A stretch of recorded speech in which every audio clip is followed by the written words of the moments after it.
kalau main tuh passion. Bahkan kalau lagi menyanyikan lagu itu lagu national anthem itu mereka teriak-teriak sampai. Kayak kemarin tuh Manchester City dan MU kan kita kan benar-benar gitu ya kan. Jadi ya kalau bicara pemain berbahaya dari kedua tim itu yaitu Madrid itu Bellingham udah pasti. Kalau Dortmund ini bingungnya adalah kolektif dia. Oh ya, apalagi ini pertandingan terakhir dari Toni Kroos ya. Apakah dia akan menampilkan yang terbaik nih buat the last one? Satu lagi yang menarik ini sebenarnya si Joselu. Gua melihat dia kadang-kadang itu underrated ya kan. Kadang-kadang Final Liga Champions 2023-2024 tampaknya sudah semakin dekat. Nah, di mana pertandingan ini akan menjadi penutup di musim Eropa. Nah, untuk itu, sang juara Eropa sendiri, Real Madrid akan bertemu dengan Borussia Dortmund. Iya, benar. Nah, mereka akan bertemu di Stadion Inggris, Wembley, pada 2 Juni dini hari nanti. Nah, untuk itu pertandingan tersebut juga akan menjadi pemanasan bagi kedua klub Real Madrid dan Dortmund. Tapi tim kuda hitam sendiri itu terakhir juara tahun 1997 nih. Untuk itu kita akan mengulik apa aja yang perlu dikulik dari sisi pertandingan itu. Bersama gue Saskia Alfifa, pemandangan baru dari anak gawang. Dan di sebelah gue udah ada Bang Jo. Ya, dadah. Dan Bang Ari. Halo. Sehat Bang? Sehat. Oke, langsung aja. To the question, hari ini kita mau menanyakan terkait Liga Champion ya, nggak jauh-jauh. Nah, untuk itu Borussia Dortmund dan Real Madrid sendiri bakal bertemu di Wembley.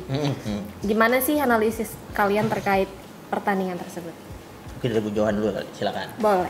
Gue ngeliatnya ini ya kayak David versus Goliath ya. Jadi udah pasti. Si Madrid dengan prestasinya di Eropa udah 14 kali, sementara Dortmund kan tadi lu bilang baru sekali. Jadi sebenarnya pertandingan ini mau dibilang 50-50 juga rada berat ya. Mungkin Madrid akan tetap unggul, tapi ya namanya final apapun bisa terjadi, kayak kesalahan-kesalahan kecil lah, misalnya kartu merah itu kan bisa mengubah pertandingan walaupun lu secara kualitas unggul. Menurut gua ya Dortmund ada peluang, tapi Madrid jelas lebih unggul. Oke. Kalau dari Bang Arif? Ya, gue mungkin membutuhkan tactical board ya untuk menjelaskan. Tolong asisten saya. Oke. Terima kasih. Nah, ini udah disusun tadi ya. Mungkin kurang lebih nanti Real Madrid itu biasanya Real Madrid yang mana? kita balik aja. Cenderungannya itu lebih menggunakan taktik Sono dong ke kamera dong. Ya. Lebih menggunakan taktik 4-1-3-2 ya. 4-3-1-2 sorry. 4-3-1-2 ini, nah di sini biasanya tuh yang ditempatkan di sini tuh Jude Bellingham. Bellingham itu kan posisi asli gelandang nih. Tapi kalau di Ancelotti itu dia transformasi, dia jadi lebih ke mobile. Dia bisa gerak ke sini, ke tengah, dan bahkan menarik. Jadi ini biasanya Vinicius dia ditaruh di sayap, dan Rodrigo ini lebih fleksibel, dia bergerak di tengah atau di sayap juga. Jadi untuk adu taktik mungkin ya, karena Dortmund ini kecenderungannya adalah fleksibel taktik dia. Jadi kalau misalnya melawan tim yang lebih kuat, dia bisa main pragmatis. Dengan 4-2-3-1 ini lebih cenderung rapat, compact, bertahan begini. Tapi ketika nyerang dia yang melebar menggunakan sayap. Di sini sayapnya itu ada Jadon Sancho, ada Karim Adeyemi. Di sini Julian Brand, di sini Sabitzer sama Emre Can. Depan itu bisa gantian, mungkin ada Füllkrug, ada Haller. Jadi dari taktik itu sendiri nanti kemungkinan terbesarnya adalah Madrid mendominasi permainan.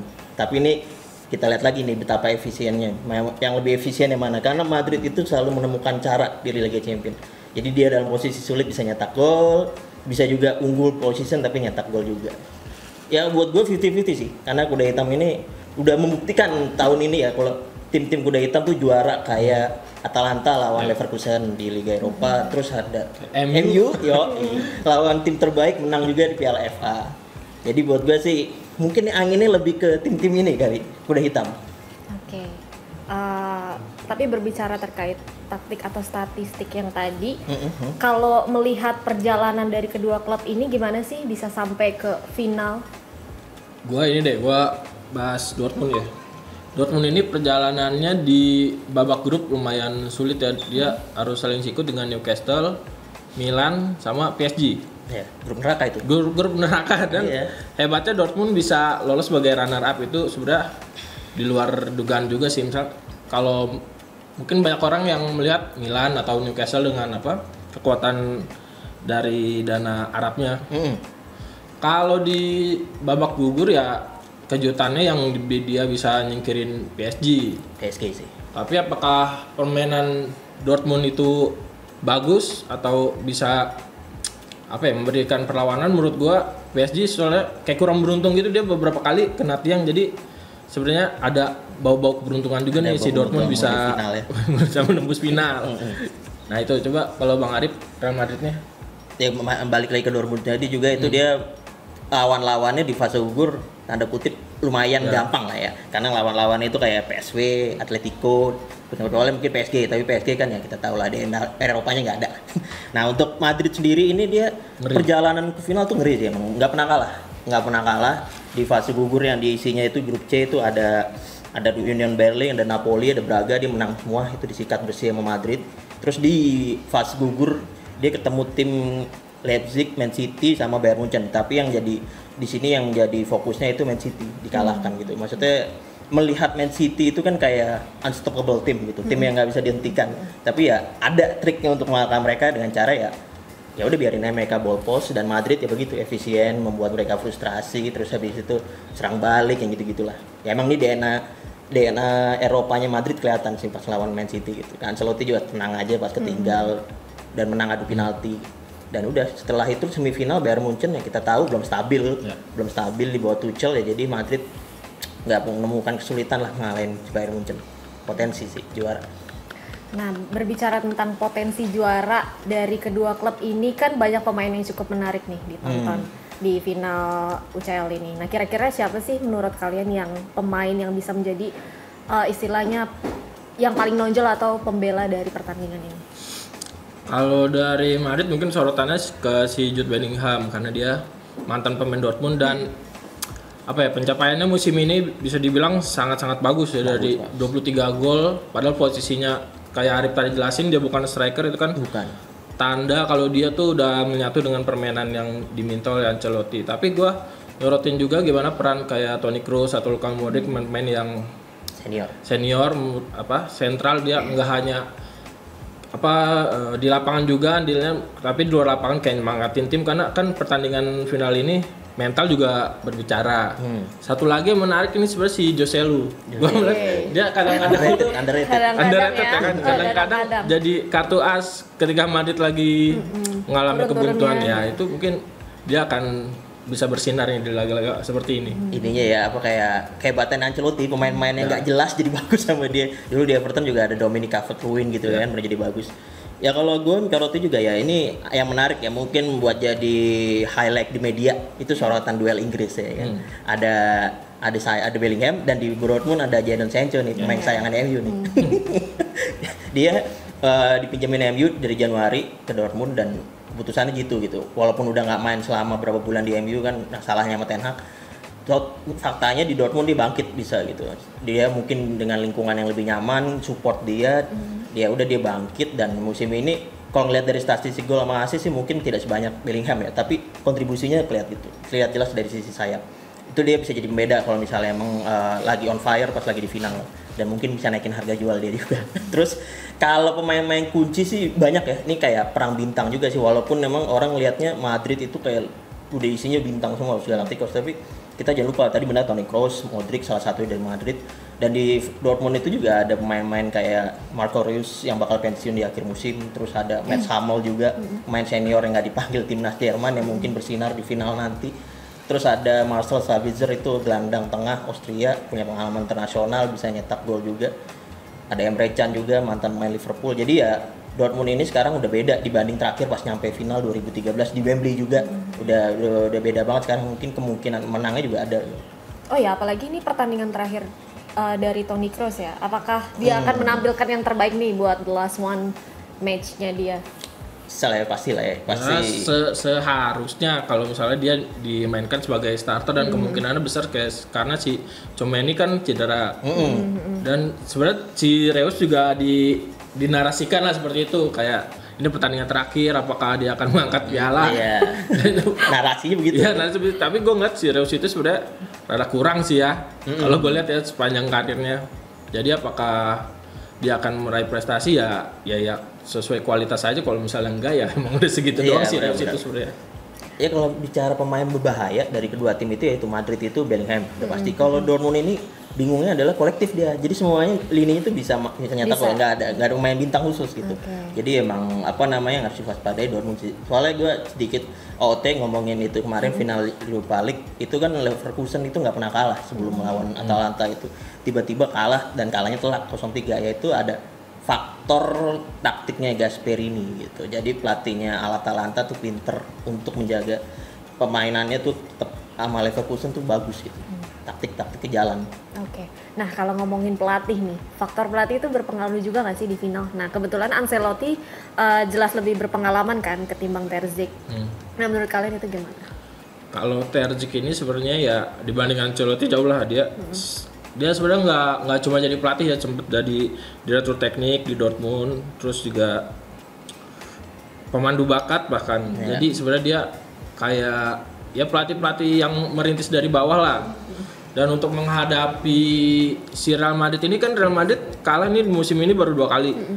Di La Liga sekali, di Copa del Rey ya. Copa del Rey ya, tersingkir mereka. Timnya Atletico. Kalau dilihat Dortmund itu sebenarnya bisa mengcopy paste apa yang dilakukan Atletico. Betul. Karena permainan kolektif dan nguatin bertahan, nanti serangan balik cepat dari kedua sayapnya, dan ya itu bisa jadi serangan mematikan lah buat antitesis dari strategi Ancelotti.